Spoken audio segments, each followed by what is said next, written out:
Hello everyone, today I'm going to show you how to make this multiple rainbows beaded Kumihimo necklace, and this is what it looks like in this case here. Obviously using all the rainbow colours to achieve that rainbow look, and then it's a pretty nice and long necklace as well.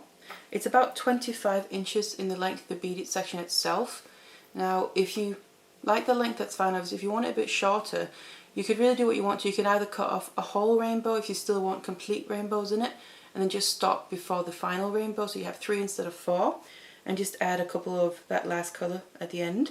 Or you could just cut it off at any point if you don't mind having complete rainbows. It's completely up to you, but then this is what it looks like, and it has a really nice feel to it as well. It'll be nice and comfortable to wear.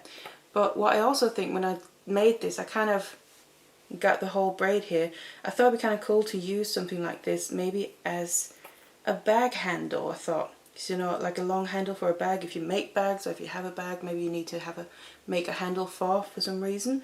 I think it'd be kind of fun and interesting to use something like this as the bag handles to put over your shoulder, because obviously as well it's quite long, and you could obviously make them even longer if you want to, these braids here.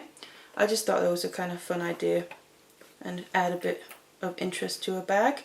But then this is how it looks. So if you want to learn how to make this necklace here, then keep watching. So these are the materials that I'm going to be using. First of all, here I have my round Kumihimo disc because it's a regular round braid that we're making. And then as for the cord, I'm using a 0.4mm s-lon, and I just got this black cord to be a nice neutral background colour for the beads that I'm using. And then as for the beads, these are all 8 Omiyuki seed beads. So that's just the size that I'm using here, and of course I then have all the rainbow colours, so a red, an orange, a yellow, green, blue, and then a purple to achieve that orange look to the braid. And then finally we just need some Kumihimo ends here to finish off the braid with. Then I have my findings, so jump rings, extended chain, and then I'm just using a lobster claw clasp. You can use whatever kind of clasp that you prefer. So let's get it all together and let's get started. And then of course, to be able to make the braid we'll also need some lengths of cord. So what I have here is 4 lengths of 2.5 meters each. So that'll be sufficient to make the length I want the necklace to be. And then what I've done is I put all the ends together, and then I folded them over in half and then put the ends together again. And then I have this place in the middle where I then tied a regular knot to kind of symbolize where the middle is, but also it's now folded over in half, and the 4 lengths of cord have turned into 8 working lengths for the braid, because it's an 8-strand braid that we're going to make.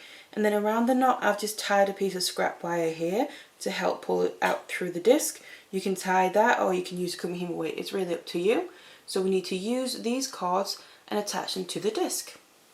So then this is how you want to attach the cords onto your disc. So all I've done is I've taken that knot with the piece of scrap wire and put it down through the center there, the hole in the middle.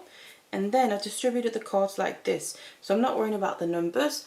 I've just got 1 cord on each side of all the dots there all the way around. So now we need to start from here and start making the braid.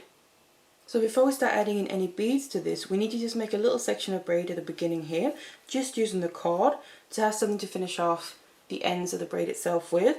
So what I'm going to do is take my top left cord, release that, bring it down above the middle and down to the bottom of the disc and stay on the left side. And then I'm going to take my bottom right one here and then bring it over the middle and up and stay on the right side of the top there to the opposite pairs to each other. And then we've done 1 pair. We then need to turn the disc a quarter so we get to the next pair that we're due to use. And I'm going to take my top left one again, bring it over the middle and then stay on the left side of the bottom.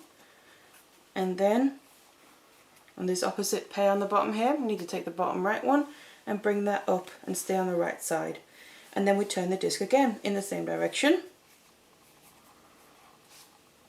And then we just keep going like this. So you want to build about 1 to 2 centimeters of braid here, and then once you've done that, it's then going to be time to add in some beads.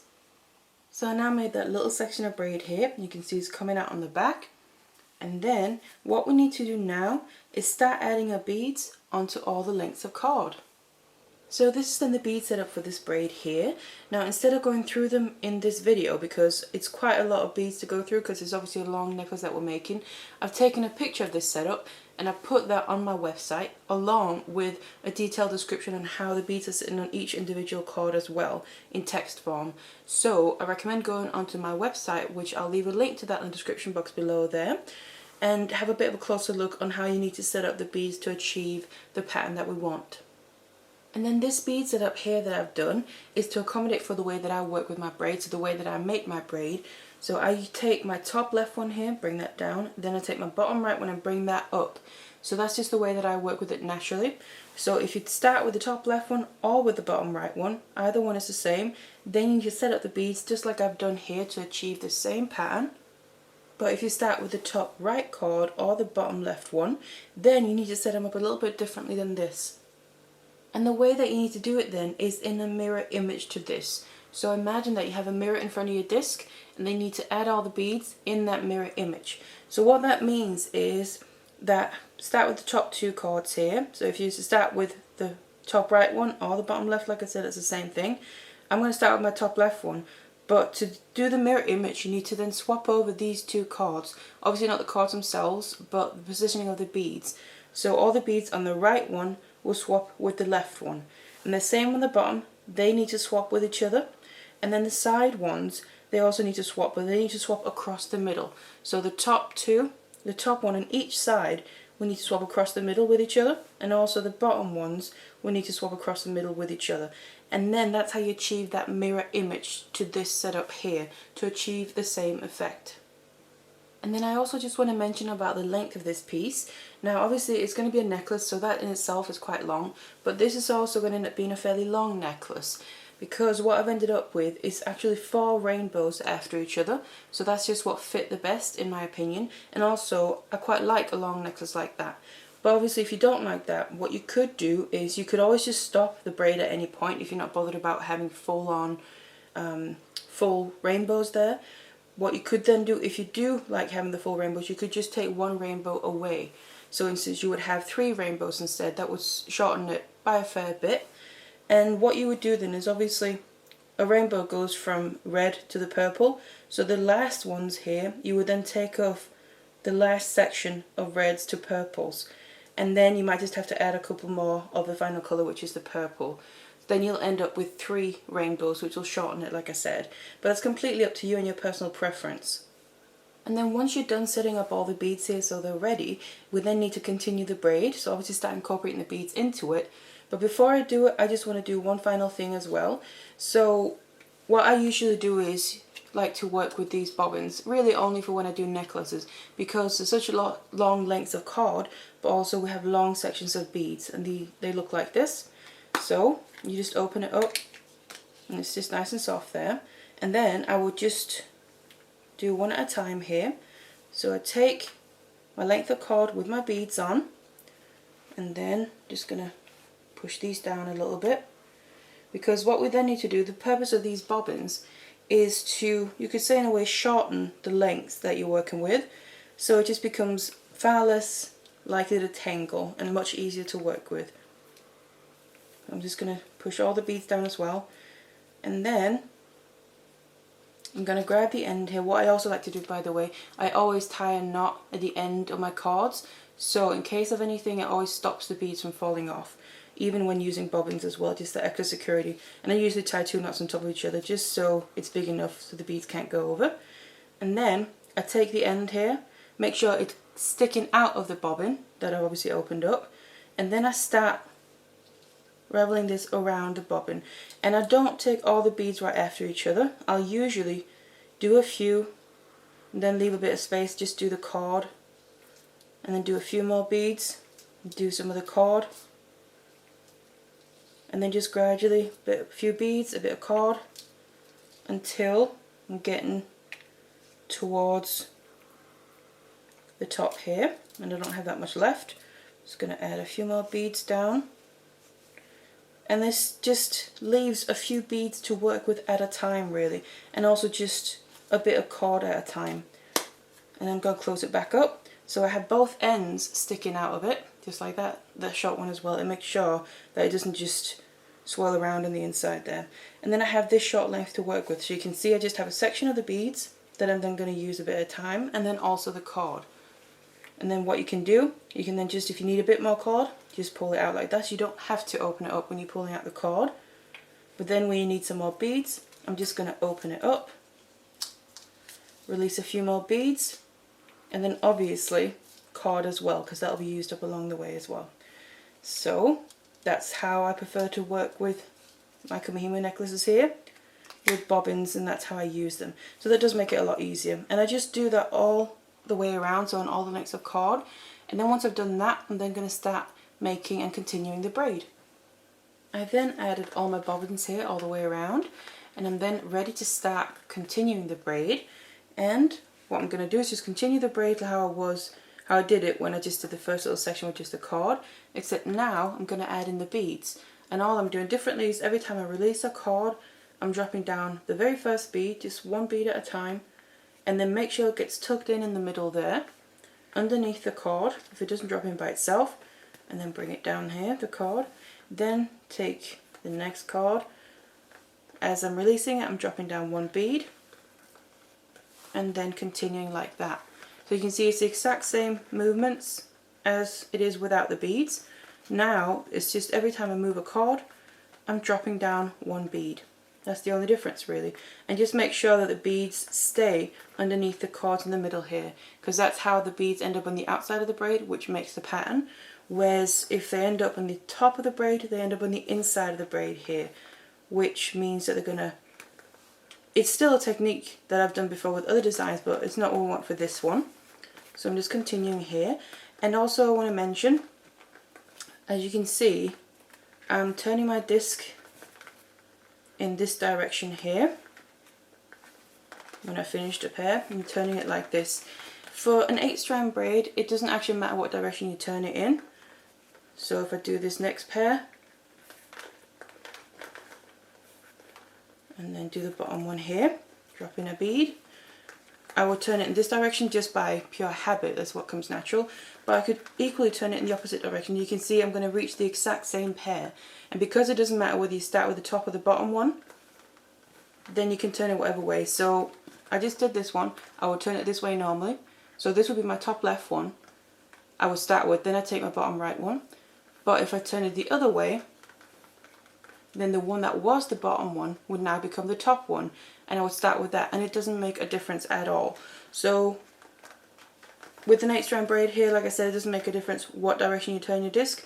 All I really would say is it does make a good habit making sure you turn it in the same direction for other braids, so it's a good habit to have, but it's not crucial for this one here. So just keep making your braid, adding in your beads until you've used them all up.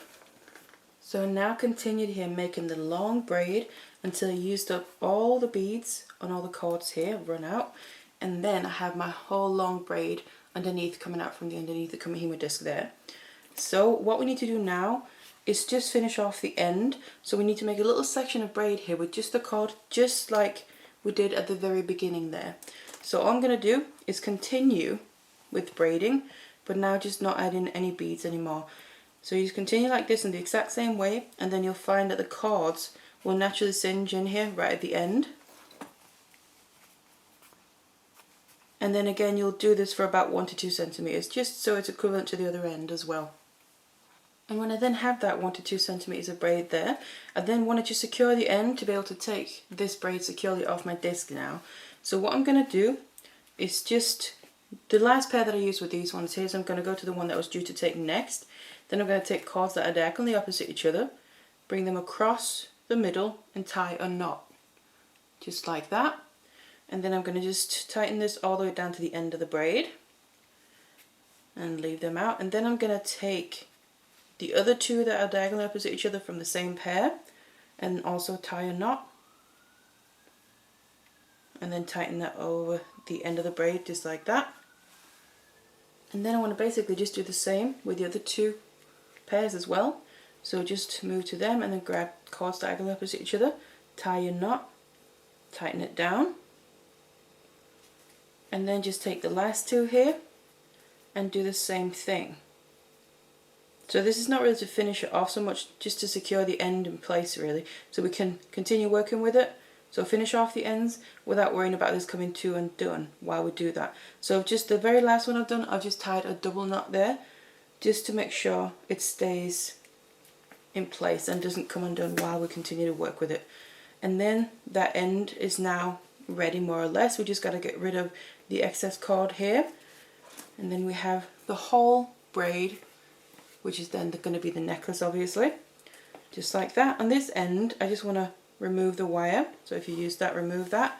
And then here I'm just going to put a bit of glue around where the cords are coming out from, so around the knots, and then cut them off, the excess there. And then once you've done both that on both ends there, then they're ready to be able to finish them off using the Kumihimo ends.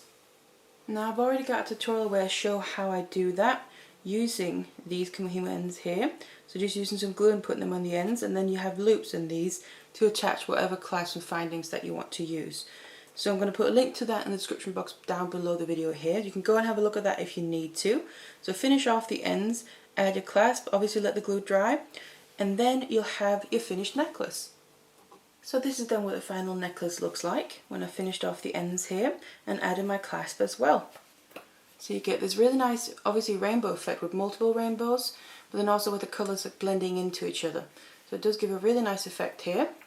And obviously it's multicoloured, so it'll go with so many different things.